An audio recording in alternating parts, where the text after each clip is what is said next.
All right, well, sticking with jobs, employers adding 253,000 new jobs in April. Strong pace of hiring exceeding expectations. That's marked the 13th month in a row. But what's this all mean for President Biden as he looks ahead to re-election? Yahoo Finance's Rick Newman here with this week's edition of Bidenomics. So, Rick, like Kika was just talking about prior segment here, he has a tough line to walk just in terms of the slowing growth, but also wants to get inflation under control. What do you think this means for his run in 2 years?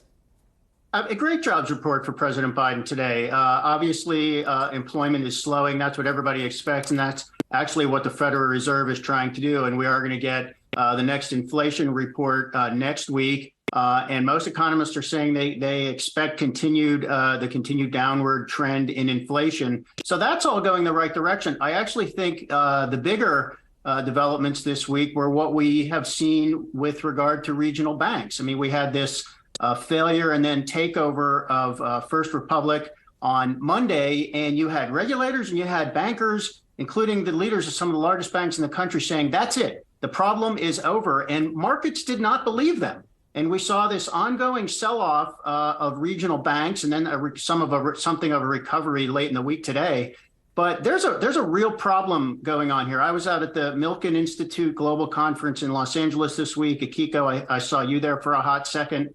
One of the dominant themes was not so much that we're going to have more bank failures, but that we're going to have a really tough credit crunch, which is already starting. And that is going to result from first of all, banks know regulations are going to get tighter. We saw regulatory reform proposals come out from the FDIC and the Federal Reserve recently. And banks are just tightening up as they think maybe a recession is coming. Plus, they have less money to loan.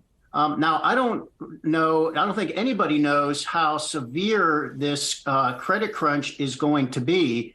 But it is going to be a significant thing in the second half of the year. And nobody saw this coming. I mean, 2 months ago, before Silicon Valley Bank failed, nobody had credit crunch on their list of things that could go wrong in 2023. And now I think it's at the top of the list.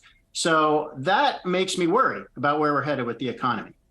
Yeah, Rick, on that point, I mean, we talk about the regional banks. The concern isn't just about the deposits now, but to your point, the credit crunch, because the expectation is there's an impending type of regulatory crackdown that could potentially come because of what happened with SVB. I want to bring this conversation back to politics, though, because President Biden has said he's going to run again. I hate to talk about messaging when we're so far out, but in his camp, they're thinking about it right now. How do you think he shapes this economic message when we've got inflation still at very high levels, but he's got a very strong labor market?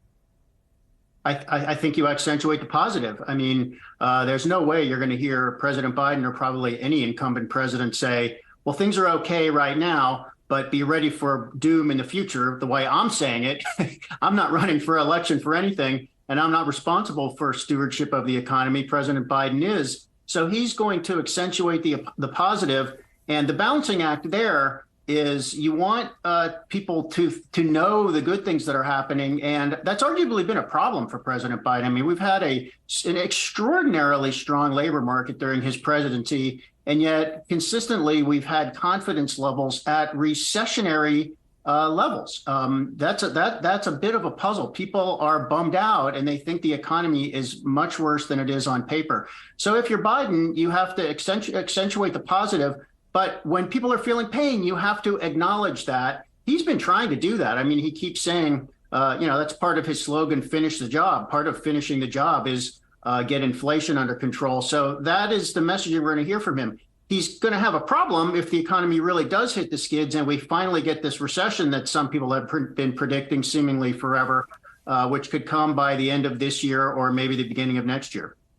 Yeah, I mean, you could argue there's a disconnect right now between the data and the headlines, but if that doesn't exist at some point, then to your point, that's kind of a problem for the president. Still a long way to go, Rick. Going to keep you busy. Rick Newman, as always, thanks so much. Have a good weekend. Bye, guys.